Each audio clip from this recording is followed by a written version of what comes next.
जय हिंद प्यारे दोस्तों, कैसे हैं आप और कैसी चल रही है आपकी तैयारी। हमें विश्वास है आप हमारे पहला वीडियो देखकर आए होंगे और अपने तैयारी को आप इसी प्रकार बनाए रखें। ठीक है, तो हम चलते हैं। आज का हमारा टॉपिक है बहुपद का वर्गीकरण। जो भी बच्चे अभी तक पहला वीडियो नहीं देखे हैं आप उसे जरूर देख लें, तभी आपको ये बात समझ में आएगी। ठीक है, तो चलिए हम आपको शुरू कर रहे हैं अभी बहुपद का वर्गीकरण। बहुपद का वर्गीकरण सबसे पहले हम देखते हैं पद के आधार पर बहुपद का वर्गीकरण। पद के आधार पर बहुपद का वर्गीकरण हम देखते हैं इधर। पद के आधार पर, पद के आधार पर बहुपद का वर्गीकरण। बहुपद का वर्गीकरण, बहुपद का वर्गीकरण। ठीक है, यानी पद के आधार पर, पद होता क्या है ये भी हम आपको समझाने वाले हैं। पद के आधार पर बहुपद के का वर्गीकरण। अब पद क्या होता है, हम कल बहुपद का एक फॉर्मेट लिखाए थे, उससे हम आपको समझाने वाले हैं। ठीक है, हम कल परिभाषा में बहुपद को लिखाए हुए जो हुए थे वही हम अभी लिखे हैं, उसी में समझाने वाले हैं। पहला हम क्या देखना चाहते हैं कि हमारा बहुपद होता क्या है।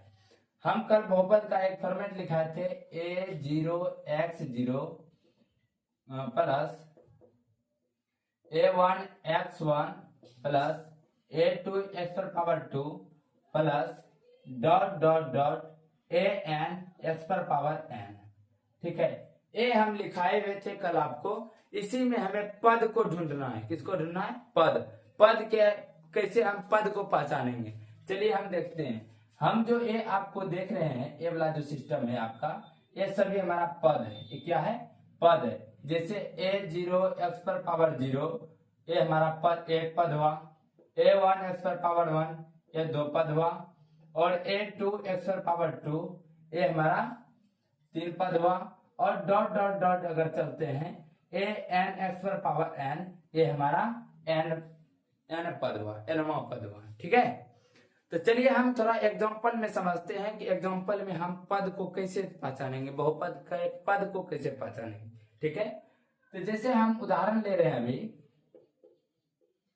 उदाहरण में हम ले रहे हैं 3x² प्लस x प्लस 6। ये हमारा एक बहुपद है। ठीक है, हम इसमें पद को पहचानेंगे। ठीक है, पद को पहचानेंगे। जैसे हम, ये हमारा है 1 2 3, जैसे हम इसको लिखेंगे, ये जैसे हमारा 3x²। ठीक है, ये हमारा हो गया 4x, ये हमारा हो गया 6। ठीक है, ये अलग अलग पद हो गया। ये हमारा क्या हुआ? अलग अलग पद हो गया। जैसे हम गिनती कर रहे हैं, एक पद, दो पद, तीन पद, ये हमारा कितने पद वाला बहुपद हो गया? तीन पद वाला बहुपद हो गया। ठीक है, हम इसी तरह पद को अलग अलग जोड़ेंगे, पद को अलग अलग जोड़ेंगे। इसी तरह हम, जैसे हम ये बहुपद लिखे हुए हैं, इसी के फॉर्मेट को हम अलग अलग जो हम किए हुए हैं, यही ना अलग अलग हमारा जुटा हुआ है। तो यही जो अलग अलग सिस्टम आपको दिख रहा है, यही हमारा पद है। क्या है?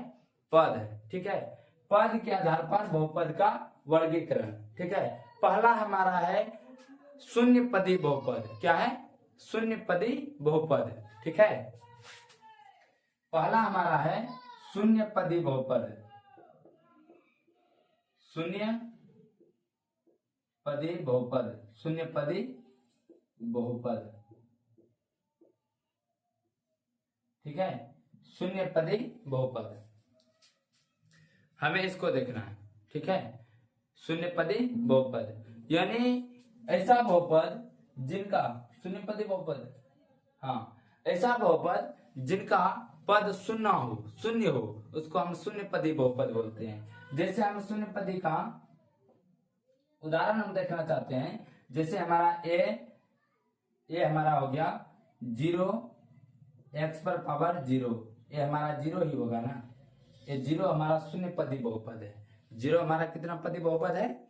शून्य पदी बहुपद है। ठीक है, ये हमारा शून्य पदी बहुपद है। यानी हम या तो हम इसको ऐसे लिखें या तो हम इसका उदाहरण ऐसे लिख सकते हैं।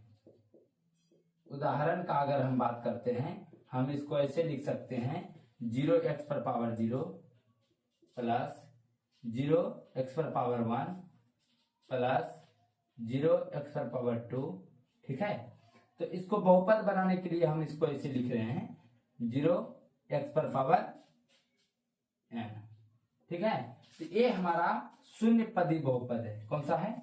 शून्य पदी बहुपद, जिसका पद जो है ना शून्य हो, कितना क्या हो? शून्य हो, उसको हम शून्य पदी बहुपद बोलते हैं। ऐसा बहुपद ऐसा बहुपद ऐसा बहुपद जिनका ऐसा बहुपद जिनका पद शून्य हो, क्या हो?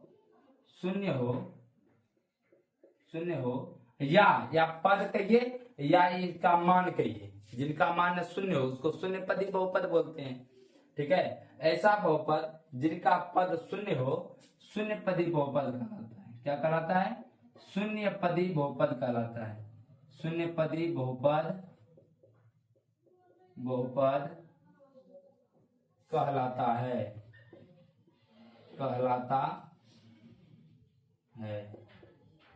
ठीक है।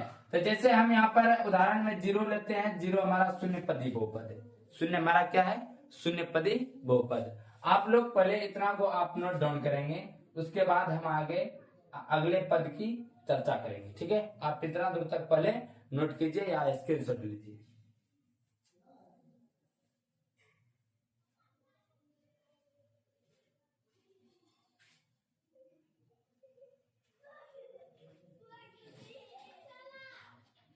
चलिए, आप स्क्रीनशॉट ले लिए होंगे, हम इसको जो है ना हटा रहे हैं अब। ठीक है,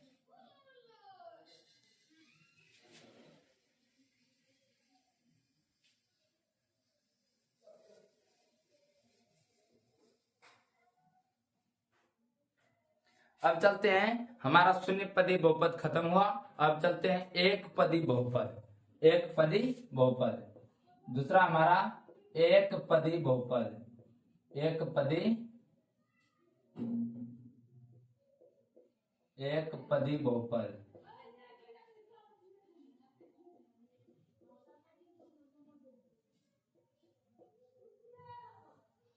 एक पदी बहुपद जिसमें एक पद हो, उसको एक पदी बहुपद कहते हैं। बस यही याद रखना आपको। ऐसा बहुपद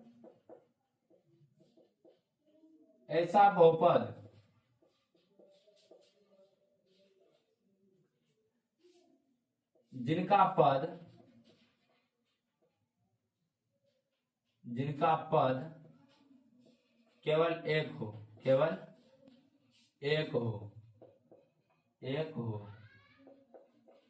एक पदी बहुपद कहलाता है। एक पदी बहुपद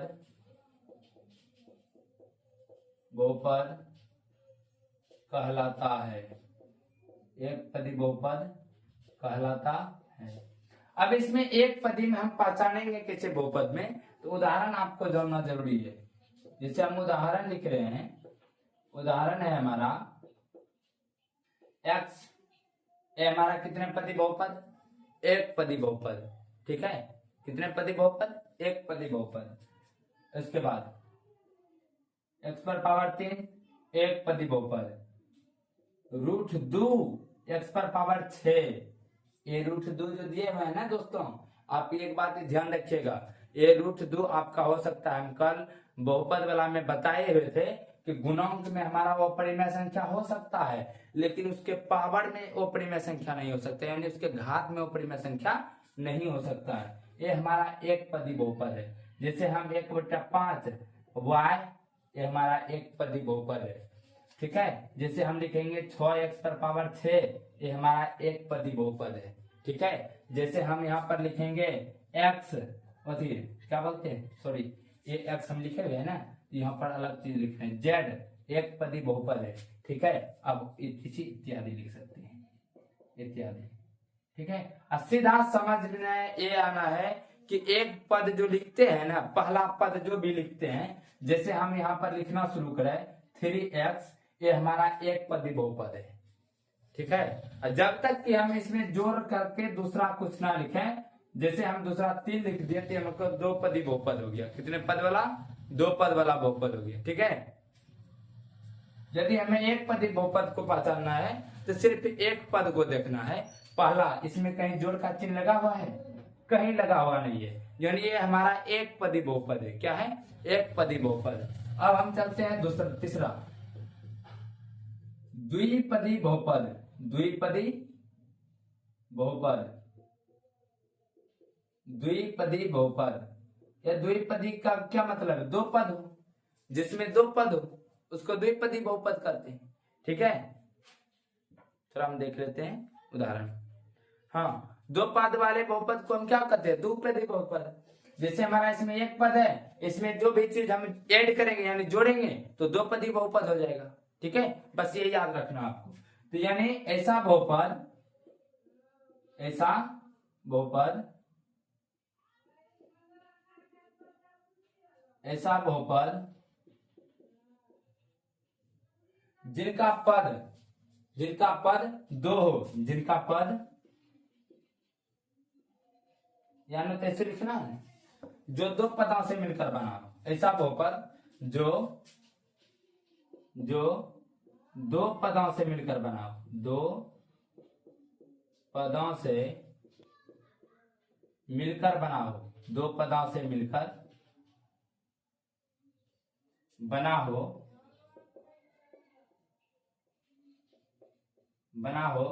द्विपदी बहुपद कहलाता है। द्विपदी बहुपद कहलाता है। द्विपदी बहुपद कहलाता है। बस इतना बात से ध्यान में रखना है। अब उदाहरण में तो आपको बताए भी, जैसे हमको एक पद लिखेंगे उसमें जोड़ते जाना है। जैसे हम यहाँ पर क्या कहते हैं, एग्जाम्पल ले रहे हैं हम। हाँ चलिए देखना, बस ये जोड़ना है। जैसे कि हम 3x - 3, ये हमारा कितना पद हो गया? दो पद हुआ। पहला पद ये हुआ, दूसरा पद ये हुआ। जोड़े या घटाएं ये हमको पद में आ जाता है, ये द्विपदी बहुपद है। जैसे हम 4x पर पावर 3 घटा 5 लेंगे, ये हमारा द्विपदी बहुपद है। या हम यहाँ पर 3x पर पावर 6 प्लस 2 लेंगे, ये हमारा द्विपदी बहुपद है। यदि हम यहाँ पर यही ले लेते हैं √2 x पर पावर 3 घटा √2, ये भी हमारा दो पद वाला बहुपद है, ठीक है। यदि हम इसी में चर को चेंज कर लें, चर तो आप जानते होंगे, इसको हम चर बोलते हैं, इसको अचर पद बोलते हैं। हो सके तो आगे हम और भी बताने का कोशिश करेंगे, आप जान लीजिएगा। जैसे हम 4y पर पावर 5 जोड़ √3, ये ऐसा हो जाए तो ये हमारा दो पद वाला बहुपद है। जैसे हम यहाँ पर ये भी लिख सकते हैं 3x पर पावर 6 प्लस y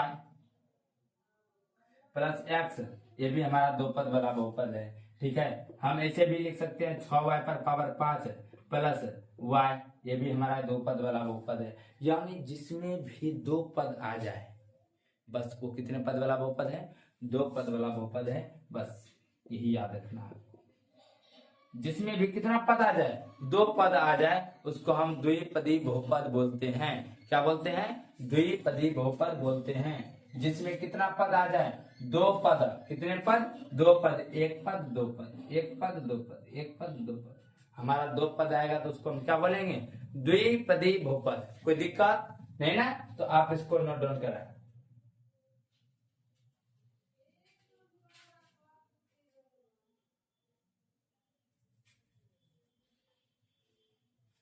चलिए, आप लोगों ने इसको नोट कर लिए होंगे या तो स्क्रीनशॉट ले लिए होंगे, ठीक है।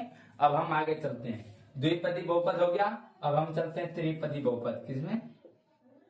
त्रिपदी बहुपद। त्रिपदी बहुपद, बहुपद बस इसका भी वही परिभाषा है। ऐसा बहुपद जो तीन पदों से मिलकर बना हो, ऐसा बहुपद जो तीन पदों से मिलकर बना हो उसे त्रिपदी बहुपद कहते हैं। तीन पद तो आपको जानते हैं, दो पद है, इसमें एक जोड़ो या घटाओ, हो गया तीन पद। बस ऐसा लिखना है। ऐसा बहुपद बहुपद जो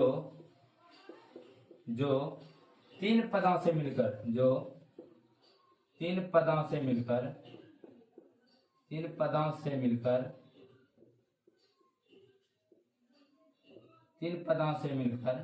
बना हो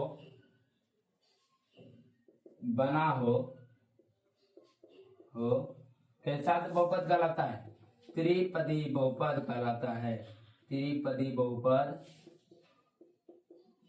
बहुपद कहलाता है। चलिए, ये समझ गया आप? ऐसा बहुपद जो तीन पदों से मिलकर बना है उसको हम त्रिपदी बहुपद बोलते हैं। पहला पद वाला हमारा एक पदी, दो पद वाला द्विपदी, तीन पद वाला त्रिपदी। यानी जैसे हम पहला पद एक है, यहाँ एक जोड़े या घटाए, यहाँ दो पद हो गया। अब उदाहरण त्रिपदी का उदाहरण, ठीक है। हम ऐसे भी लिख सकते हैं दोस्तों, 6y पर पावर 2 प्लस 5y प्लस 3। ये हमारा त्रिपदी बहुपद है। कितने पदी बहुपद? त्रिपदी बहुपद, ठीक है। हम इसका उदाहरण ऐसे भी लिख सकते हैं, 4x² प्लस 4x प्लस 1। कितना पदी बहुपद? त्रिपदी बहुपद, ठीक है। एक पद, दो पद, तीन पद, एक पद, दो पद, तीन पद। हमें तीन पद ही देखना है ना। ये हमारा कैसा बहुपद हो जाएगा? त्रिपदी बहुपद। कोई दिक्कत क्या? अब मान लीजिए आ जाए कि ऐसे आ जाएगा, √2 x पर पावर 3 प्लस 1/3 x प्लस 5। कितने पदी बहुपद? त्रिपदी बहुपद। कितने पदी बहुपद? त्रिपदी बहुपद। कोई दिक्कत समझने में, कोई प्रॉब्लम? आप इसे स्क्रीनशॉट लेकर रख सकते हैं।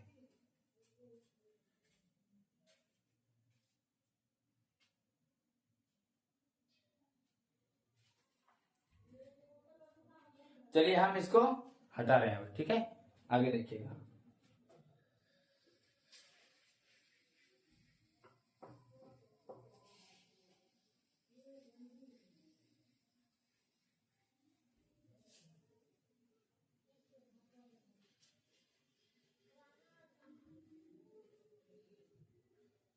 चलिए अब चलते हैं हम थोड़ा अचर पद में। किसमें? अचर पद में। अब आपका है अचर पद। लास्ट वाला हमें नंबर तो पता नहीं, आप नंबर लिख लीजिएगा। अचर पद, अचर अचर पद पद, अचर पद। बस क्या मस्त चीज है। जिसमें चर नहीं हो वो अचर पद कहलाता है। जिसमें चर नहीं हो वो क्या कहलाएगा? अचर पद। जिसमें चर नहीं हो उसको क्या बोलते हैं? अचर पद।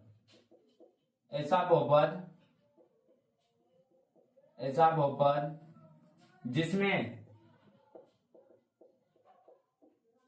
जिसमें चर अनुपस्थित हो। उपस्थित का मतलब होता है, अनुपस्थित हो क्या कहलाता है? अचर बहुपद कहलाता है। अचर पद कहलाता है। अचर पद कहलाता है। अचर पद कहलाता है। बस जिसमें चर अनुपस्थित हो। अनुपस्थित का मतलब नहीं रहना, नहीं आना, उपस्थित नहीं रहना, ठीक है। कोई दिक्कत? तो बस यही लिखना है उदाहरण में दोस्तों। उदाहरण में लिखना है, जैसे आप अंक लिखते हैं ना, 3 हो गया, अकेला 3। ये हमारा क्या होगा?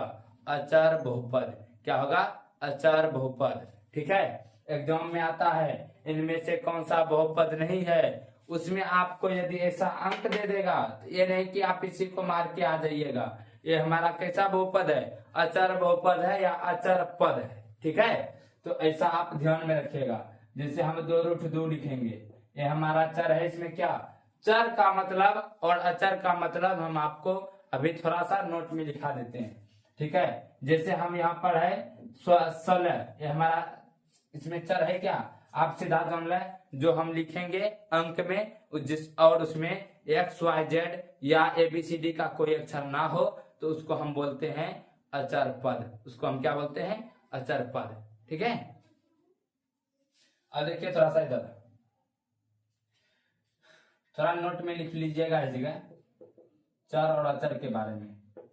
चर और अचर। चर हमारा क्या होता है? चर वो होता है जैसे जिसका हम मान निकालते हैं, जिसका हम मान निकालते हैं, ठीक है। जिसका मान हमें पता नहीं रहता है, जिसका मान हम निकालते हैं, उसको हम चर बोलते हैं। जैसे हम यदि यहाँ लिखे हैं, हमारा चर में क्या रहता है बहुपद में? X y Z.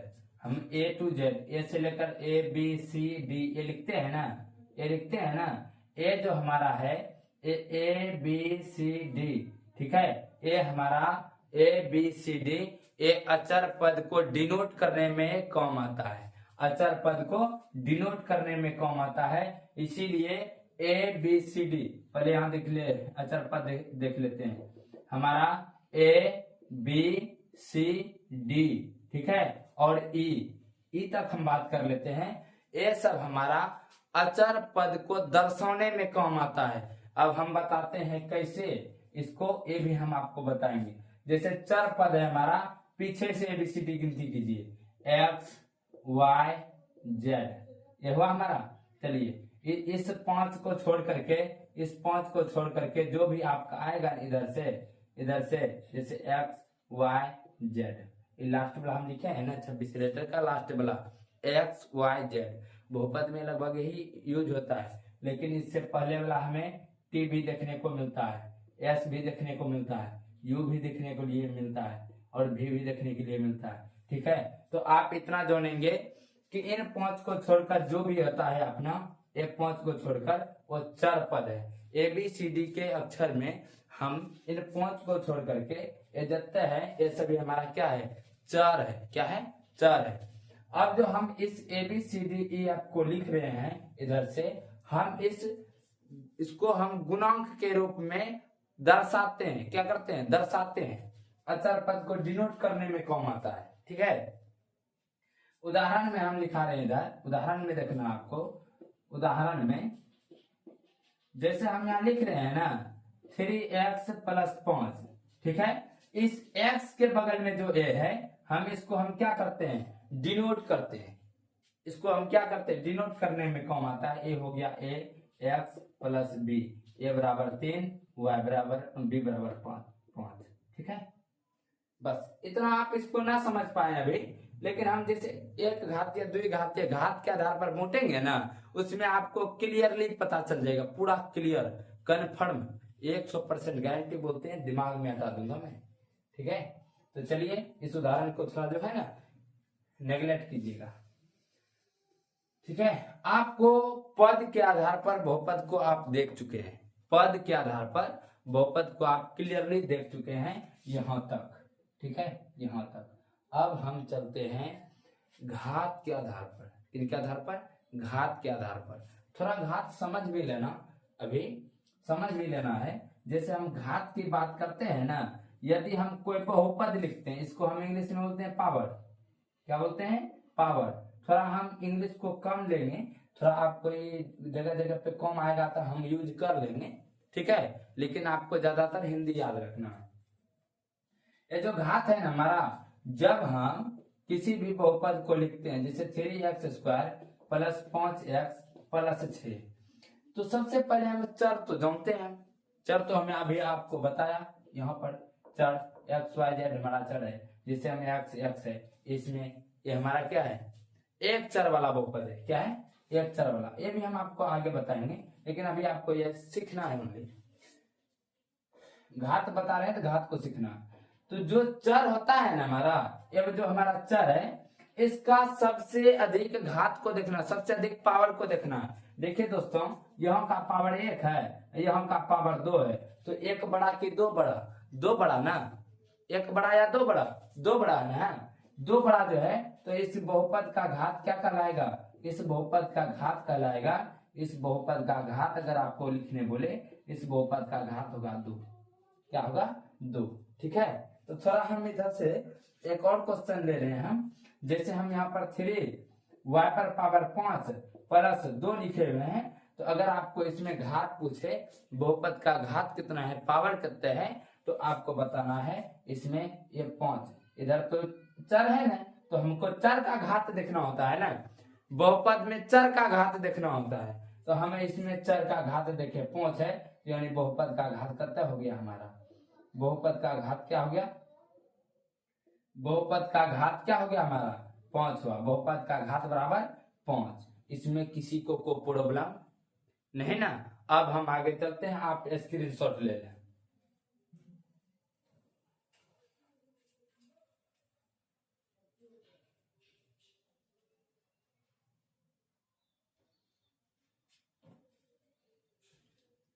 चलिए आप लोगों ने इसका स्क्रीनशॉट ले लिए होंगे, ठीक है। तो चलिए हम इसको जो है हटा रहे हैं। अब चलते हैं अगला।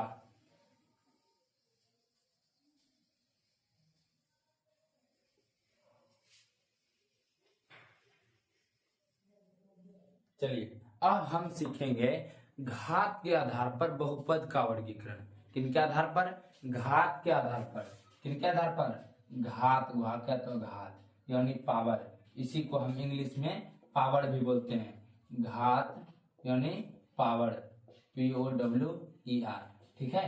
कितने ऐसे भी स्टूडेंट होंगे जो कि पावर जानते होंगे लेकिन घात उसको पते नहीं लग रहा होगा, घात का उसको पते नहीं चलता है, ठीक है। इसीलिए हम आपको दोनों चीज लिख देते हैं बीच में, ठीक है। अब चलते हैं घात के आधार पर बहुपद का वर्गीकरण। सबसे महत्वपूर्ण अगर भूमिका निभाता है ना यही टॉपिक बहुपद में, ठीक है। आराम से समझना है, हड़बड़ करने की कोई जरूरत नहीं, भागने का कोई जरूरत नहीं, वीडियो में बने रहें। टोटल बहुपद आपके दिमाग में घुसा कर रहेंगे, ठीक है। चलिए पहला हमारा है एक घातीय बहुपद। कैसा घातीय बहुपद, एक घातीय बहुपद, ठीक है। एक घातीय बहुपद, पहला हमारा एक घातीय बहुपद, बहुपद, ठीक है। एक घातीय बहुपद, इसको सीखना है पहले, ठीक है। इसको क्या करना है, सीखना पहले। एक घातीय बहुपद, इसी का दूसरा नाम है रैखिक बहुपद। इसी का दूसरा क्या नाम है, रैखिक बहुपद, ठीक है। रैखिक बहुपद, रैखिक बहुपद,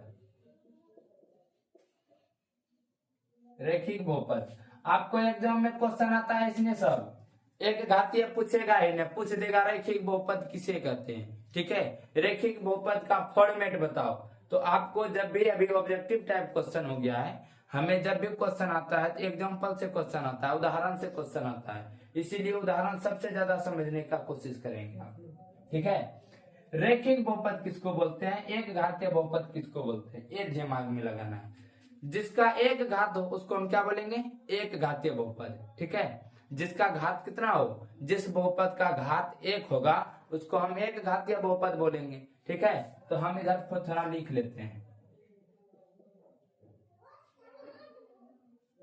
ऐसा बहुपद, ऐसा बहुपद, ऐसा बहुपद जिसका घात, जिसका घात, घात को इंग्लिश में हम क्या बोलते हैं, पावर। घात को इंग्लिश में हम क्या बोलते हैं, पावर। यानी ऐसा बहुपद जिसका घात एक हो, यानी एक हो, उसको एक हो, उसे एक घातीय बहुपद, एक घातीय बहुपद या रैखिक बहुपद कहते हैं। एक घातीय बहुपद, बहुपद या रैखिक बहुपद कहते हैं। क्या कहते हैं, रैखिक बहुपद, रैखिक बहुपद, रैखिक बहुपद कहते हैं, ठीक है। जिसका घात एक हो। अब हम पहचानेंगे कैसे मास्टर, वही हम आपको बताने वाले हैं। उदाहरण सबसे ज्यादा देखेंगे, ठीक है। उदाहरण से काफी सारा क्वेश्चन आता है। आप लोग इसका अगर आपको पीडीएफ चाहिए ना तो पीडीएफ भी हम दे देंगे, लेकिन आप सबसे पहले इसको समझने का कोशिश कीजिएगा, ठीक है। समझने के बाद ही लिखा हुआ बात समझ में आएगा। यदि आप अभी नहीं समझे ना क्लास में तो यदि आप नोट करके भी रख लेते हैं तो फिर भी आपको उसको पढ़ने से याद नहीं होने वाला है, समझ में होने वाला नहीं है। यदि आपको क्लास में समझ में आ जाता है तो आपको घर पर भी आप उल्टाएंगे कॉपी तो वो भी समझ में आएगा। ठीक है, तो देख लेना। ऐसा बहुपद जिसका घात एक हो उसे एक घातीय बहुपद या रैखिक बहुपद कहते हैं। अब चलते हैं थोड़ा बहुपद की ओर। ठीक है, इसका एक फॉर्मेट होता है। ठीक है, एक फॉर्मेट होता है जिससे हम रैखिक बहुपद को आसानी से पहचान सकते हैं। ठीक है, तो इसका सामान्य सूत्र लिख लेते हैं पहले। ठीक है, इसका सामान्य सूत्र सामान्य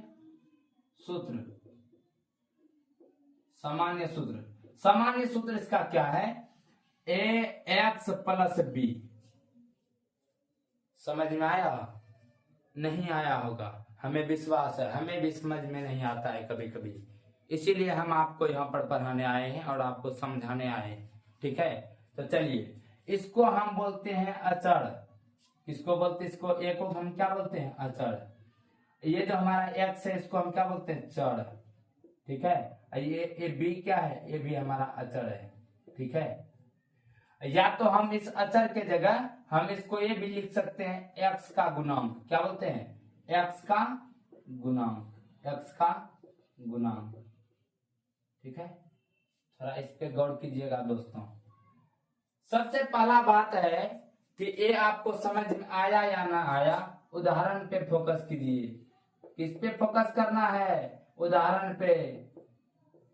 कोई भी कार्य है ना दोस्तों, बिना आप प्रैक्टिकल का आपको समझ में नहीं आता है। ठीक है, आप साइंस में बोलते हैं सर थोड़ा आप लाइट को जला कर देखिए, तो जैसे आप टॉर्च को हम जलाते हैं तो आपको लगता है हाँ सर ने लाइट जला लिया।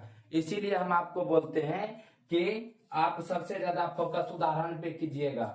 जैसे हम यहाँ पर लिखे x प्लस 1, तो अब आप ये तो हमारा बहुपद है और इसमें चर का घात देखना है। इसमें चर हमारा यही है ना, ये हमारा चर है ना, इसका पावर कितना है? 1 है। यदि कुछ ना हो तो क्या रहता है? 1 रहता है। यानी जिसका घात 1 हो उसको हम क्या बोलेंगे? रैखिक बहुपद। क्या बोलेंगे? रैखिक बहुपद या एक घातीय बहुपद। क्या बोलेंगे?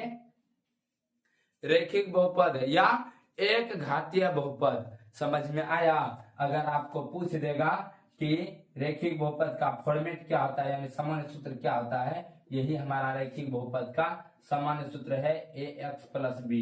ए एक्स प्लस बी, ये आप देख रहे होंगे जैसे ये हमारा एक्स है, इसका पावर कितना है? हमारा 1 है दोस्तों। कितना है?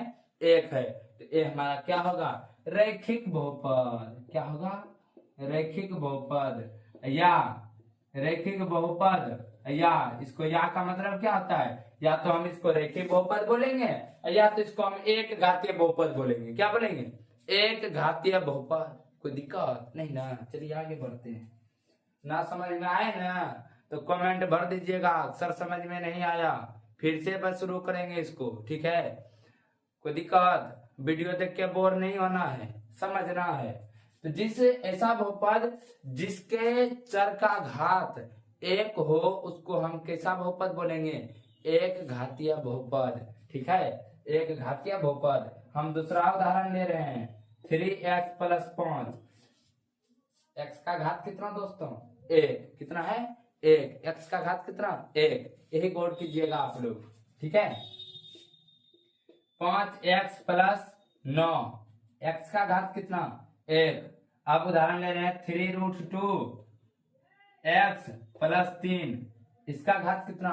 1। यानी जिस भी बहुपद में चर का घात 1 हो उसको हम एक घातीय बहुपद या रैखिक बहुपद कहते हैं, या रैखिक बहुपद कहते हैं। कोई दिक्कत नहीं ना? चलिए और एक आध उदाहरण देखने लीजिए, दिमाग फ्रेश हो जाएगा। जैसे हम यहाँ पर लिख रहे हैं 4x प्लस 5। ठीक है, अब यहाँ पर लिखेंगे 3y प्लस 5। ठीक है, यहाँ पर लिखेंगे 4y plus 6, 3z plus z plus 6। ये सब हमारा है उदाहरण इत्यादि हम लिख सकते हैं। इसी प्रकार का होगा जिस बहुपद में x का घात 1 होगा। ठीक है, हाँ दोस्तों, थोड़ा इधर ध्यान देना है। घात आप जानते हैं ना, किसी भी बहुपद का उच्चतम पावर, बहुपद में चर का उच्चतम पावर का लिखाए हुए थे, देखिएगा चर का उच्चतम पावर, इसमें चर एक को है ना, इसका उच्चतम पावर 1 है। तो उच्चतम पावर जिस भी बहुपद में चर का हाईएस्ट पावर देखा जाता है, अधिकतम घात देखा जाता है। यदि हम यहाँ पर लिखेंगे 8x पर power 5 plus 3x square plus 6, तो इसमें हम देखेंगे कि सबसे बड़ा पावर 5 है, तो हम इसको बोलेंगे पंचम घातीय बहुपद, 5 घात वाला बहुपद। कोई दिक्कत नहीं ना, तो यही ध्यान में रखना है। तो ये भी हमारा इसमें घात कितना होना चाहिए, 1 होना चाहिए। यदि दोस्तों चर का घात 1 नहीं होगा तो वो क्या बहुपद, रैखिक बहुपद कहलाएगा क्या, हरगिज नहीं कहलाएगा। ठीक है, चलिए आगे हम बढ़ते हैं। इतना वो आप लोग क्या करें, स्क्रीनशॉट ले लें या तो कॉपी में लिख लें। समझ में आया? चलिए अब हम आगे बढ़ेंगे।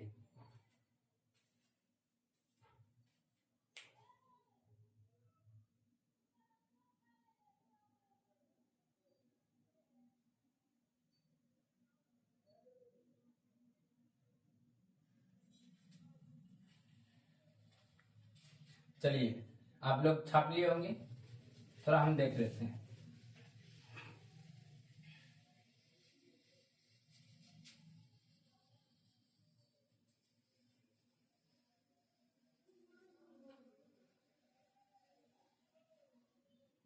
अब चलते हैं। हमारा है दूसरा द्विघातीय बहुपद। क्या है? द्विघातीय बहुपद। दूसरा है द्विघातीय द्विघातीय बहुपद। द्विघातीय बहुपद।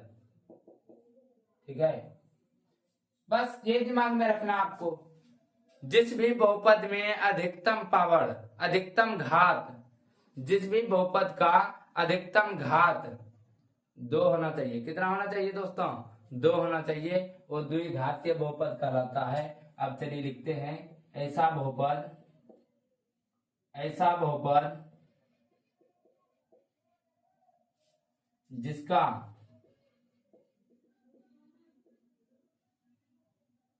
जिसका घात यानी पावर, यानी पावर 2 हो। कितना हो? 2 हो, द्विघातीय बहुपद कहलाता है। द्विघातीय बहुपद कहलाता है।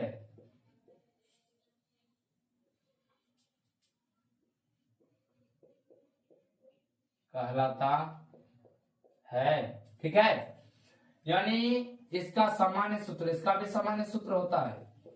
सामान्य सूत्र, इनका सामान्य सूत्र है ax square plus bx plus c। इसी के रूप का होगा द्विघातीय बहुपद। समझ में आया दोस्तों? इसी के रूप का होगा द्विघातीय बहुपद। उदाहरण लिख रहे हैं, उदाहरण सबसे ज्यादा समझिएगा। समझ में आया? जैसे हम लिख रहे हैं 3x स्क्वायर 5x प्लस 6, हमारा कितना घात वाला बहुपद है? इसका हाईएस्ट पावर देखिए 2 है ना, तो इसको हम बोलेंगे द्विघातीय बहुपद। समझ में आया? इसका पावर 1 है और इसका पावर 2 है। दोनों में बड़ा कौन है? 1 वाला पावर, 2 वाला पावर ना, तो ठीक है, तो द्विघातीय बहुपद। कोई दिक्कत? यदि हम लिखेंगे 3x पर पावर 2 प्लस 2, ये भी हमारा कितने घात वाला बहुपद? 2 घात वाला बहुपद। जैसे हम √5 x पर पावर 2 प्लस 2 हम लिखेंगे, तो ये हमारा क्या हो जाएगा? द्विघातीय बहुपद। यानी ऐसा बहुपद जिनका जिनका उच्चतम घात 2 हो, उसको हम क्या बोलेंगे? द्विघातीय बहुपद। उसको हम क्या बोलेंगे? द्विघातीय बहुपद हम बोलते हैं। एक आध बार आप भी बोला कीजिए, ठीक है। 6x स्क्वायर प्लस 5, ये कितने वाला बहुपद? द्विघातीय बहुपद। हम यहाँ पे लिखेंगे 4x square plus 4x plus 1, कितने बहुपद? द्विघातीय बहुपद। इत्यादि हम लगा सकते हैं, कोई दिक्कत? ठीक है, ऐसा बहुपद जिनमें चर का घात अधिकतम घात कितना हो, 2 हो, उसको हम द्विघातीय बहुपद कहते हैं। चलिए अब हम चलते हैं त्रिघातीय बहुपद में। आप इसको पहले क्या करें, छाप लें या तो स्क्रीनशॉट ले लें, हमें लिखने में थोड़ा आसान हो जाएगा। ठीक है,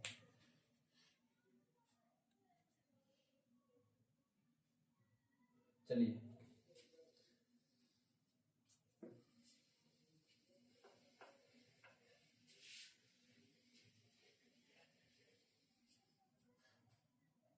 अब लिखते हैं हम त्रिघातीय बहुपद। क्या लिखेंगे, त्रिघातीय बहुपद।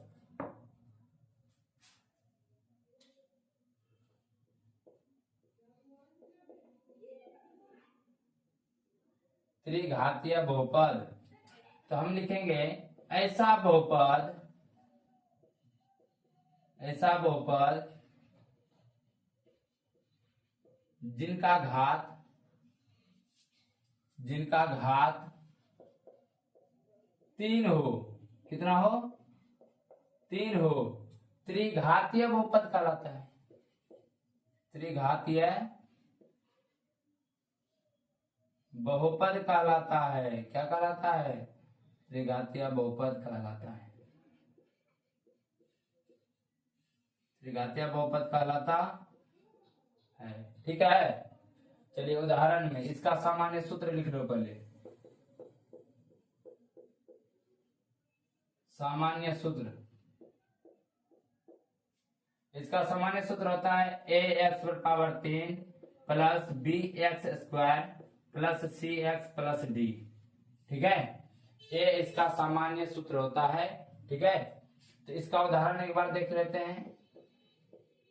इधर देखिए सामान्य सूत्र के ऐसा ही होगा त्रिघातीय बहुपद। ठीक है, क्यूब स्क्वायर 1d, इससे एक आध को 0 भी हो सकता है, लेकिन सबसे बड़ा पावर हमारा 3 वाला जिंदा रहना चाहिए। जैसे x पावर 3 प्लस 5 कितने घात वाला बहुपद, 3 घात वाला, अधिकतम पावर 3 है ना, त्रिघातीय बहुपद।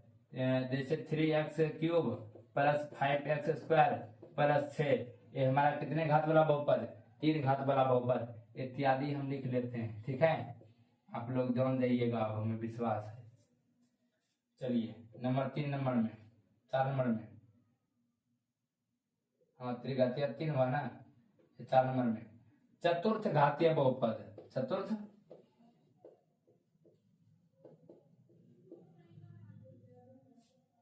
बहुपद हम इसको क्या बोलेंगे, ऐसा बहुपद जिसका घात 4 हो, उसको हम चतुर्थ घातीय बहुपद को कहते हैं। बस ये लिखना है, ऐसा बहुपद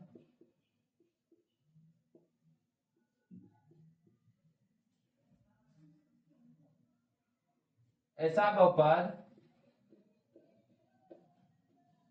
जिसका घात यानी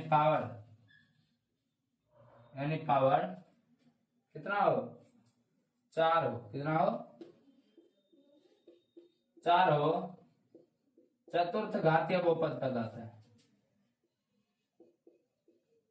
चतुर्थ घातीय बहुपद कहलाता है। बस अब यहां से आपको लिखना है इसका सामान्य सूत्र। इसका सामान्य